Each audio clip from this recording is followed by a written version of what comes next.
Oh, I'm on? What happened to Adam and Eve? We left them standing in the bushes with no clothes. Righto. So God put Adam and Eve in a wonderful garden with everything that they could want, and He gave them this free will. That's right. But to really have free will, they needed to have a choice to make. So He put a tree in the garden and said that if they loved Him and trusted Him, they shouldn't eat from that tree or even touch it. Right. Here's the tree. Don't touch the tree. It's no good. Just one tree? In the whole garden, just one tree they couldn't touch? How hard could that be? Well, it got harder when someone else showed up in the garden. Who showed up? Santa Claus? Elvis? Sure, why not? Santa Claus and Elvis. Chester! Sorry, no. It was a serpent. You mean like a snake? Right, like a snake. But this wasn't an ordinary snake. This snake was evil. He told Eve that God was wrong, that eating from that special tree would make them as wise as God Himself. Now Adam and Eve had a choice to make. Would they trust God or would they trust the snake? Don't trust the snake! Don't trust the snake! I've got a bad feeling about him. This is where that free will comes into play. God let Adam and Eve choose who to trust. They chose the snake. Who do you trust? Who do you listen to? How are you gonna live your life? This is a choice we've gotta wrestle through. Every girl and boy and man and wife. God gave Adam and Eve a choice. Trust Him or trust the voices they heard around Him. They chose poorly. By turning away from God, they said they didn't believe Him. They were going to go their own way. And sin entered the world. What's sin? Sin is when we ignore God, when we go our own way, when we put ourselves first in front of our friends and neighbors and in front of God. When we say to God, I don't care what you say, I'm going to do it my way. Sin entering the world changed everything. Why? Because of who God is. God is so pure, sin cannot be near Him. Now that serpent knew that. He was trying to hurt God, and he knew if he could get Adam and Eve to sin, then they couldn't be close to God. God's most beloved creatures would have to live their lives apart from Him. Couldn't God just change the rules so they could be with Him again? He can do anything, right? Yes, God can do anything. Anything except change His own nature.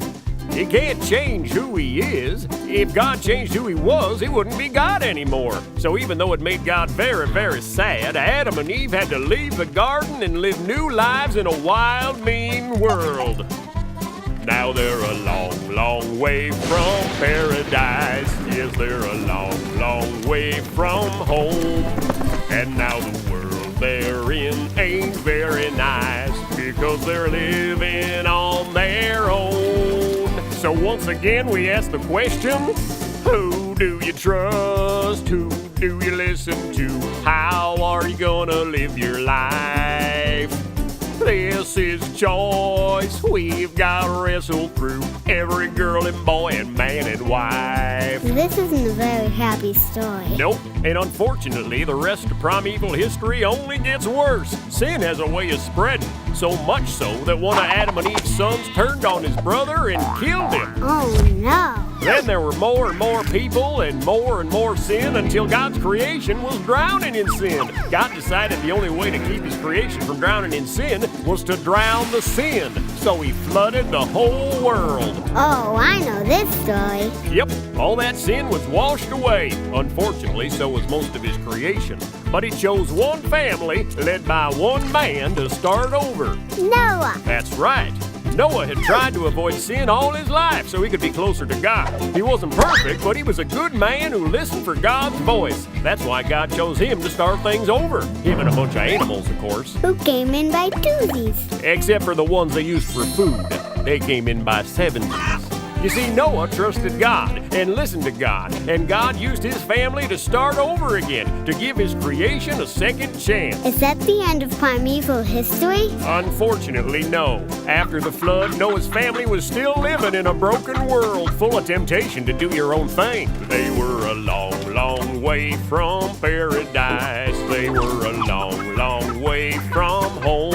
And some of Noah's kids were not so nice as they were living on their own. They wondered, who should we trust? Who should we listen to? How are we gonna live our lives? This is choice we've gotta wrestle through, all the girls and boys and men and wives. So Noah's kids had kids, and they had kids, and so on and so on, and they got successful and started building towns and cities and getting proud of themselves.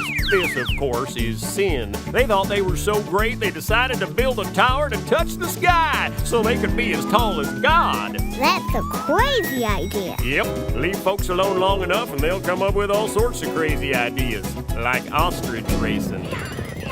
Did God have to flood the world again? No, he promised after the first flood that he would never do that again. That's what the rainbow was about. Oh yeah, I remember.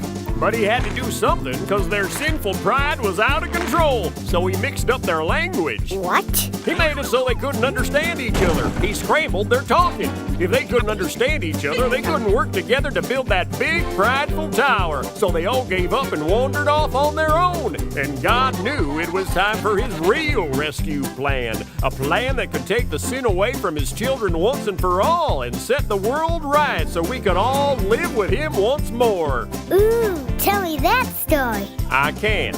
We've come to the end of primeval history, the first 11 chapters of Genesis that set up the rest of the Bible and all of life. But I hope you've learned from these stories a great truth that we'll see over and over again. Things go well when we listen to God, and very badly when we don't. And that leaves us with one little question. Who do you trust? Who do you listen to? How are you gonna live your life? This is choice we've gotta wrestle through, every girl and boy and man and wife. Every girl and boy and man and wife. Yee-haw!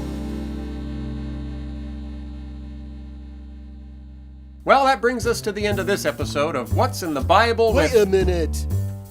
You forgot about the ponies. We mentioned ponies. But I want to see a pony. Okay, here.